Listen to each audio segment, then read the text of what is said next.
आंबे म्हटलं की मला अजूनही आठवतात त्या लहानपणीच्या उन्हाळ्याच्या सुट्ट्या, गावाकडची धम्माल आणि घराजवळच्या शेतामधील ते मोठं आंब्याचं झाड.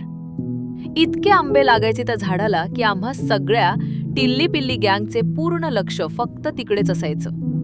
पण त्या झाडाची राखण करायला एक आजोबा असायचे आणि त्यांच्यासोबत त्यांचा रागीट कुत्रा.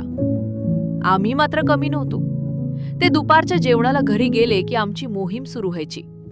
कुणी दगड मारायचं, कुणी लांब काठीने फांद्या हलवायचं. कसं बसं 2-4 आंबे खाली पडले की जणू ट्रेझर मिळाल्यासारखा आनंद व्हायचा. आणि मग लांबून त्या कुत्र्याचा भुंकण्याचा आवाज आला की सगळे जीव हातात धरून घराकडे पळायचो. हातात आंबे, चेहऱ्यावर घाम, पण मन मात्र खुश. आता गावाला गेलं की ते झाड नाही, ती पळापळ नाही आणि एवढी मेहनत करून मिळालेले आंबेही नाहीत. पण आंबरसाचा पहिला घास घेतला की सगळं परत आठवतं. अगदी तसंच. तुम्हाला येतात का आमरस खाताना अशा लहानपणीच्या काही आठवणी?